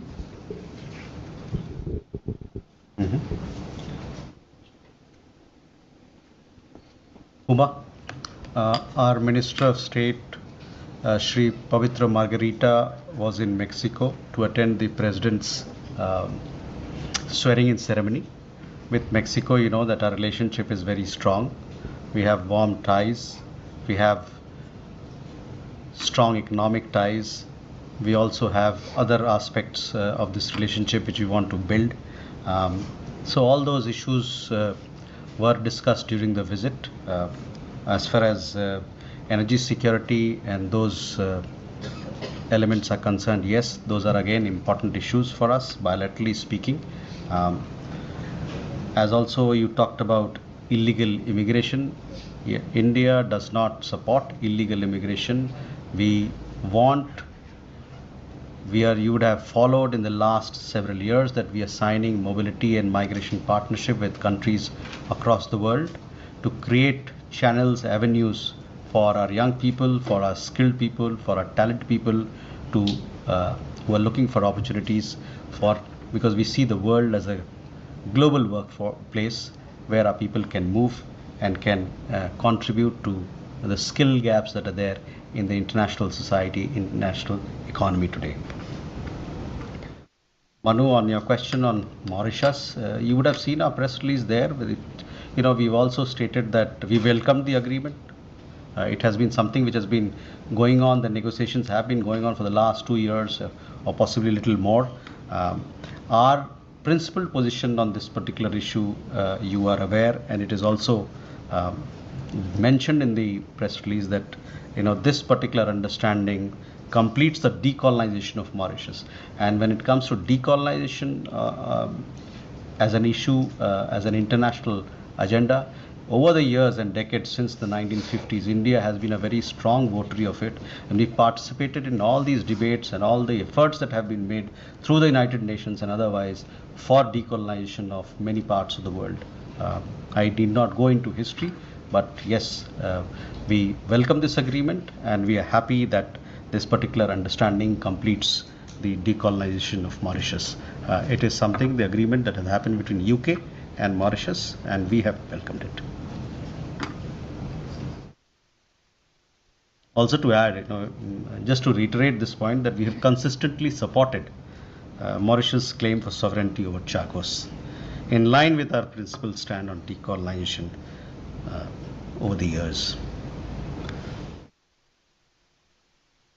Regarding upcoming German intergovernmental consultations, you see, Germany is a very important partner of us, be it trade, technology, skills, education, and many other aspects, high technology. Political dialogue that we have with Germany is very important for us. Is a very important partner in our engagement with the European Union. So all these aspects of our relationship would be discussed. We also talking about Indian Ocean, what we can do together. So all these issues will be discussed in the IGC. It's a very important, this is a unique platform format that we have with Germany later this month. And the National Security Advisor was here. Yesterday he met External Affairs Minister to go over several aspects of the program, as also the agenda and how they can, both sides can together work to take India-German partnership to a much higher level. And look at the number of companies who are invested in India, German companies, one of the largest that we have as international partners. So skills, vocation, technology, high technology, investments, green partnership, all these issues will come up for discussion. Labor, migration and mobility. We have a large student community in Germany, which is also growing, expanding. Our S&T collaboration. So we are very keenly looking forward to the upcoming IGC that will happen in New Delhi. Raghavendra, that also answers your question. So with that, Dada, please. Thank you very much. I'm Gautam Lahiri. These days, actually, I'm asking about many recently we are hearing about the revival of SAARC, particularly between the Bangladesh chief advisor when he talked to Pakistan Prime Minister, also met at the sidelines of the UNGA. They reiterated that SAARC should be revived. So what is India's position? I know that Mr. Jaishankar will be traveling for SEO summit, but he will be in Pakistan, who are also in agreement for revival of SAARC. So what is India's stand for revival of SAARC at this point of time? Okay. So on this particular matter, we have told you that we attach deep importance to regional cooperation, to regional connectivity. Therefore, we have given impetus to BIMSTEC. On SAARC, as you know, we want to strengthen regional cooperation, but you are well aware of the reason as to why this particular cooperation in that format is not moving forward. One particular country has a particular way of doing things which is stalling SARC. But as far as regional cooperation is concerned, we attach deep importance to it. You would have seen our approach in it through BIMSTEC and other platforms that we have. With that, we come to the closure. Thank you very much.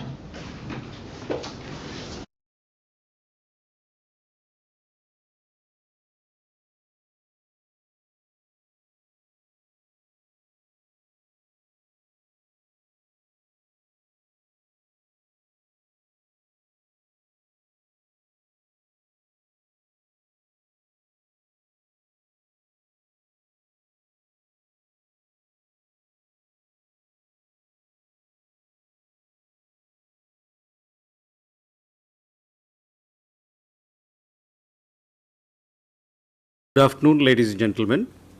I welcome you to this special briefing by Secretary ER, Sri Dammu Ravi, and Secretary CPV, OIA and Gulf, Sri Arun Chatterjee, on Rashtrapatiji's upcoming state visit to Algeria, Mauritania, and Malawi.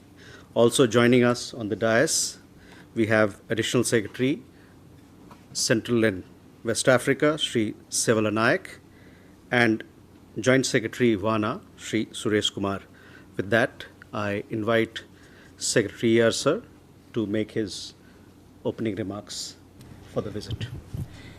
Thank you, Randir, and good afternoon to all of you.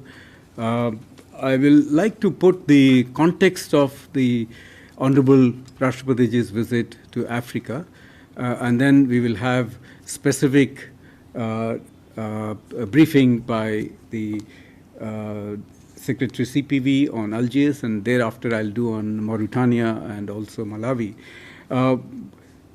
The importance of the visit has to be seen in the context of Africa as a continent and how India wishes to engage and looking at having a stronger partnership with Africa. It's a reflection of India-Africa growing partnership. It is coming at a time when African Union has become a permanent member of the G20, which during India's presidency of the G20 last year, and now it's a full member. Africa constitutes 54 countries, and this is the core of the global South. And as you know, the Prime Minister has taken a lot of interest in driving the Global South agenda. Voice of the Global South has been meetings have been happened over the virtual format, last 3 occasions in which the agenda of the development was put in the forefront of the global discourse. Rising India in the 21st century, we believe that partnership with Africa is very, very important and very critical for our own growth and for the growth of the global South. It makes it very imperative for us. Africa, for another reason, is also very important. The partnership, because of diverse issues and areas, one of which is the diaspora presence. 3.2 million Indian strong diaspora is present in Africa. We have shared values with the continent in terms of the freedom, liberty, democracy, and people-to-people contacts. The economic partnership between India and Africa is growing. Trade is almost like $100 billion now, and annually, and investments are close to $70 to $80 billion. Several Indian companies are present across Africa. The development partnership is a very important component of our relationship with Africa, including the lines of credit, grants, and capacity building. Africa is mineral resource rich continent. All that Indian industry requires for its growth. Also, the critical minerals is very important here. There have been several exchanges in the past, both at the head of state, head of government level. There have been several ministerial visits, official visits have been taking place. And in the context of the African Union becoming a permanent member of the G20, we need to work closely with the African Union and the African countries to drive the agenda of the development globally and also in the UN. Rashtrapatiji's visit provides an opportunity to demonstrate demonstrate our commitment to strengthen our relationship with Africa even deeper. Thank you, and I'll ask my colleague Arun Chatterjee to talk about Algiers now. Thank you, Randhir. I also thank Secretary ER for giving a brief overview of India's relations with Africa. A very good afternoon to all friends from the media. I shall be briefing you on the upcoming visit of Honorable Rashtrapati Ji to Algeria, which will be the first country of her three-nation state visit. At the invitation of President of People's Democratic Republic of Algeria, His Excellency Mr. Abdelmajid Tebboune, Honorable Rashtrapati Ji will be undertaking a state visit to Algeria from 13 to 15 October 2024. This will be the first ever visit by the President of India to Algeria, and a visit at the level of head of state or head of government after 39 years. Also, this visit would be taking place within a month after President Tebboune's swearing in for his second term in office. As Secretary Yar just mentioned, coming to the context of this visit, I will focus primarily on Algeria, and I want to stress that India and Algeria have very strong bonds of friendship. Our relations have been warm and cordial. We supported each other's freedom movements and struggle against colonialism. Algeria, as you know, is the largest country in Africa and also has one of the largest economies in Africa. The trade, economic, and cultural relations between India and Algeria have seen significant growth in recent years. There is regular political engagement between India and Algeria. Honorable Vice President of India, Shri Hamid Ansari Ji, visited Algeria in October 2016. Former Minister of State for External Affairs and Parliamentary Affairs, Shri V. Muralidharan Ji, visited Algeria in September 2021. From the Algerian side, their foreign minister paid a bilateral visit to India in January-February 2019. The visit of Honorable Rashtrapati Ji will actually enable us in continuing with this high-level political dialogue between India and Algeria, and is expected to further enhance our cooperation in the fields of fertilizers, oil and gas, railways, and defense, as Algeria provides several prospects and opportunities in these sectors. We recently opened our defense wing at our embassy in Algiers, and Algeria has now also opened their defense wing in New Delhi. Now let me turn to the program of Honorable Rashtrapati Ji. She will arrive in Algiers in the late afternoon of 13th October, where she will be accorded a ceremonial guard of honor. She will thereafter attend an Indian community reception that evening. Next day, on 14th of October, Honorable Rashtrapati Ji will begin her engagements by paying her respects at the Maqam-e-Shahid, which is a memorial built in honor of the martyrs of the Algerian War of Independence. She will thereafter have a tete-a-tete with President Tebboune, which will be followed by delegation-level talks and a banquet hosted by President Tebboune in honor of Honorable Rashtrapati Ji. In the afternoon that very day, she will address the Algeria-India Economic Forum. She will thereafter receive the President of the Council of Nations, His Excellency Mr. Salah Gujil, followed by President of the National People's Assembly, His Excellency Mr. Ibrahim Bughali. These are Algeria's upper and lower houses of parliament. On the last and final day of the visit, which is on 15th of October, Honorable Rashtrapati Ji will visit the Sidi Abdullah Science and Technology Pole, which is actually a hub of universities where an honorary doctorate will be conferred upon her. She will thereafter be visiting the seawater desalination project at Wilaya of Tipaza. She will be inaugurating an India Center at the Hama Garden at Jada the SI in Algiers by planting saplings from India. Honorable Rashtrapati Ji will depart Algeria for Mauritania on the morning of 16th October. I would now like to stop here. If you have any questions, I will be very happy to take them once Secretary ER has briefed. Thank you. So, thank you, Arun, and I'll continue with the next two legs of Honorable Rashtrapati Ji. She will arrive in Mauritania on the 16th of of October in the morning. And this is again is the first Indian leader at that highest level to visit Mauritania since won its independence in 1960. And it is also happening at a time when Mauritania is currently holding the chairship of the African Union. So that's its timing is very important for us, and we see this as a great opportunity for both India and Mauritania to even deepen the bilateral relationship. So the program of the Honorable Rashtrapati Ji includes a warm welcome by the President Mohammad Ghazwani. He will welcome her.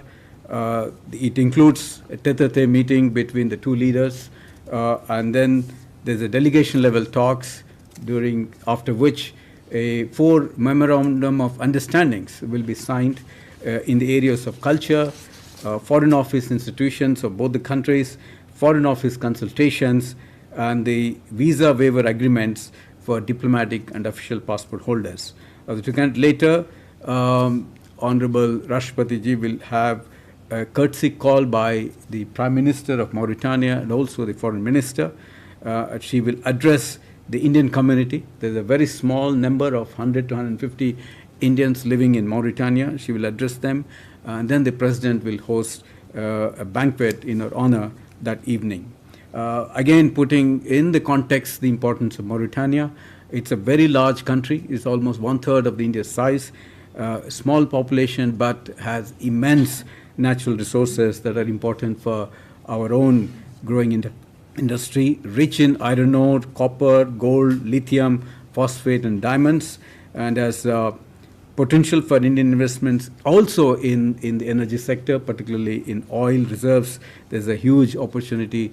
The large landmass that it has give Indian companies opportunities in the agriculture investments and also in the renewable sectors. So there is a lot of opportunity for mining sector. There are Indian companies which are also actively involved in the mining, particularly in the phosphate mining, which is again important for fertilizers in the days to come. So these are the areas on which there will be focus during the visit in terms of the economic cooperation. India opened its mission in June 2021 in its capital, Nouakchott, and Mauritania is yet to open. It operates right from Abu Dhabi, but I think it's planning to open in India. We have a very strong bilateral cooperation in the in development assistance, but that is growing still. We have provided assistance and a lot more to come in the days to come. The bilateral trade is about $115 million between the two countries. And this is also opportune time for both countries to put the agenda of the development in the forefront. There will be talk on the UN Security Council, India's own membership, and also non-permanent membership seat for 28-29. Let me take you to the Malawi visit. That evening, Honorable Rashtrapati Ji will travel to Malawi, and she will land on the 17th morning in Malawi. She will be welcomed by the President, Dr. Lazarus McCarthy Chakwera, and she will have a very close tete-a-tete meeting, and the program indicates there will be delegation level talks. There will be a business event which Honorable President will address. She will also address the Indian diaspora, and there will be 3 MOUs will be signed in youth affairs, cooperation in youth affairs, sports, and cultural exchange program. As you know, this is also the first visit by Rashtrapati Ji to Malawi. There have been earlier visits, but at a vice president level and at the ministerial level and the official level. India established diplomatic relations with Malawi in 1964, soon after its independence. The trade between our two countries is something between $150 to $250 million, but is somewhat varying because of the COVID situation. It had come down because of that, but Indian companies are already strongly present. Our investments in Malawi is about $500 million. It's an LDC country, enjoys a lot of market access into India, particularly for its pigeon peas. We have opened up to give over 50,000 metric tons. Also, Malawi is important in terms of its mineral resource rich country. It has several resources that are useful for our own industry. The timing of the visit is important, and I want you to note that it is the 60th anniversary of the establishment of the diplomatic relations between India and Malawi. So it's the visit also will reiterate the importance that India attaches to Africa, and not only within Africa but also bilaterally that we attach importance to Malawi. So in the development cooperation assistance, it's been a very strong so far. Almost like $400 million we have assisted to Malawi, ranging various sectors, sugar factory, fuel storage facility, the cotton ginneries, processing plants and capacity building. During the time, there will be announcements by Rashtrapati in 4 significant areas, setting up of a permanent artificial limb ferment camp in Malawi, donation of 1,000 artificial limbs, handing over of 1,000 metric tons of rice to Malawi, as it recently was affected by El Nino there, and the soft launch of the Babatron cancer treatment mission to Malawi. In subsequent, also we will take the opportunity to have the announcement on the allotment of land for Indian Chancery building there. That will come up. Malawi is a very actively utilizing the ITEC program of India. About 1,100 ITEC scholarships we offer to Malawi on an annual basis, and that's been very actively utilized. So the diaspora is strong. There are about 15,000 Indian diaspora in Malawi in various fields, and they're actively involved. So on the whole, the visit is an opportune occasion for deepening and strengthening India-Africa relationship in a broader context, but bilaterally and individually, we are focusing in even strengthening the relation with each of these African countries. I thank you, and if there are any questions, we will be on the answer. So, Yeshi? This is Yeshi Seli from the New Indian Express. So these 3 countries where the President is visiting have a fair amount of trade with India. Has the trade in local currencies started? Because a lot of African nations are trading in local currencies with India. Can you just throw light on that, please? Siddhant? Hi, sir. Siddhant from WION. Sir, any of these 3 countries have shown interest in becoming member of the BRICS, and what is our stance? And the second question is, 2 countries where the President is going, Algeria and Mauritania, are members of the Organization of Islamic Cooperation, a grouping that is known for its anti-India stance. Now, how does India's engagement with these 2 countries helps, of course, us in terms of dealing with OIC's propaganda against India? Pranay? So Pranay Upadhyay from Amar Ujala, extending what Siddhant has asked. Last year, Algeria was disappointed by not being invited to join the BRICS, and there was some finger pointing towards India as well.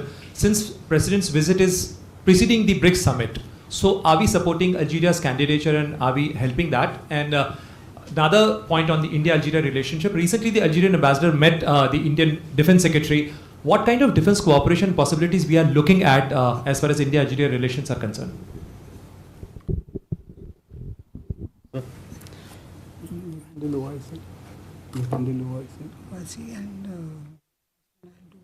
Yeah.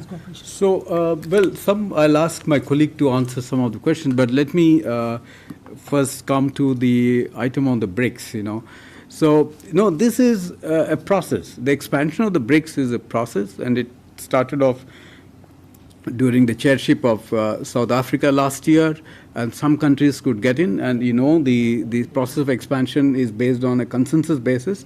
All the countries will have to agree.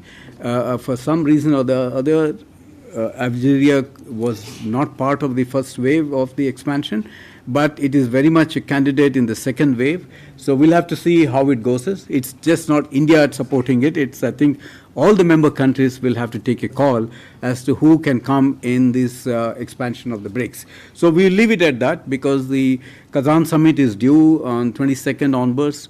So the major decisions will be taken about the expansion in Kazan, where the Prime Minister will be representing the country. And so we will leave it at that. In terms of the local currency, as again, I say our effort has always been to bilaterally engage to get them to do trade settlement in local currency. This process is on.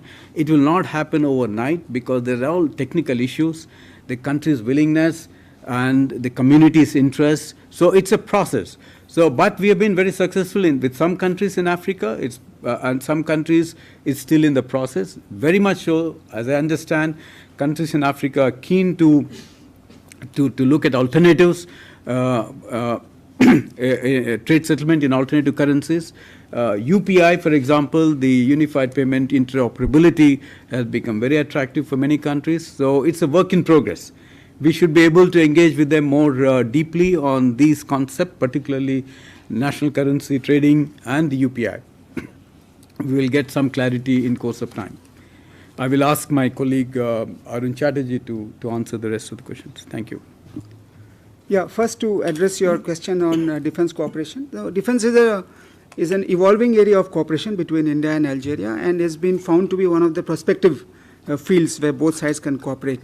What we are at this moment looking at is organization of training programs for Algerian defense personnel over here.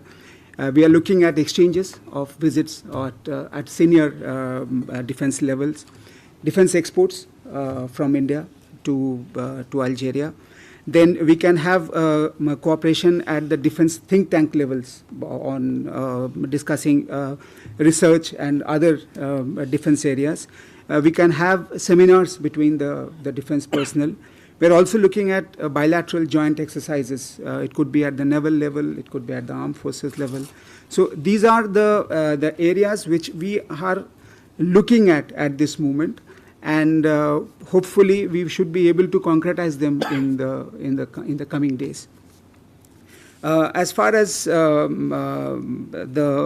issue of OIC is concerned, both at Mauritania as well as at the Algerian level, we have taken up our concerns, and both are sympathetic and they are very much aware of our position on the issues that come up with OIC, and we have generally found support from both the countries on the matters that are sensitive to us. So this much as I can assure you. Thank you.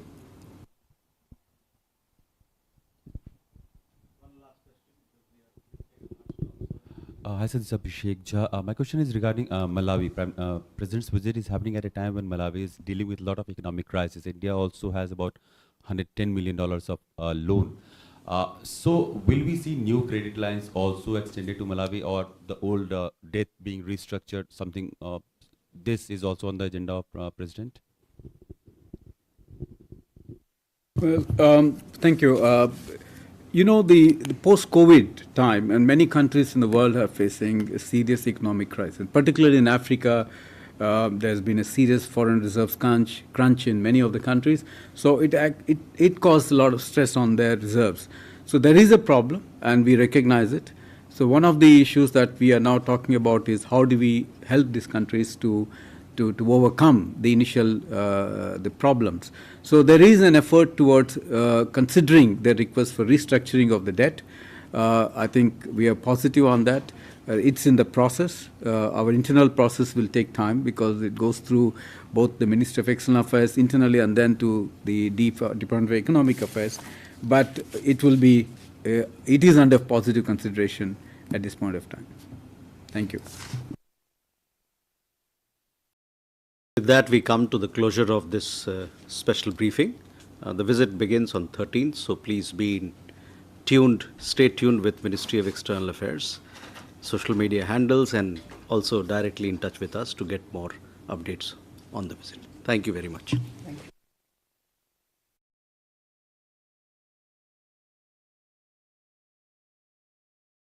you. Q&A session.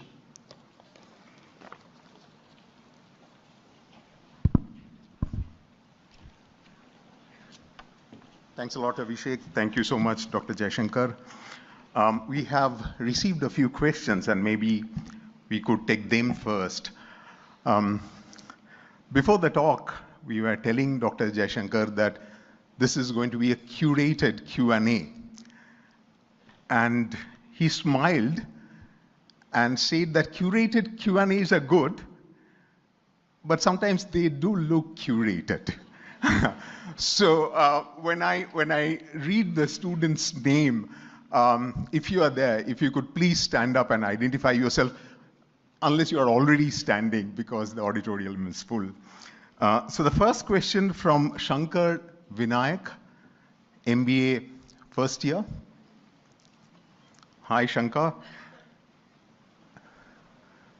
Okay, maybe I can read out your question and then you can add. One of the principles of Indian culture is that of Vasudhaiva Kutumbakam. How do you think we might apply this principle to develop relations with Central Asian and African economies? You know, would you like to add something more? No, okay. Look, I'm glad you brought that up for this reason. I was in New York this September. Every September, you know, all the 190 something countries of the world gather in New York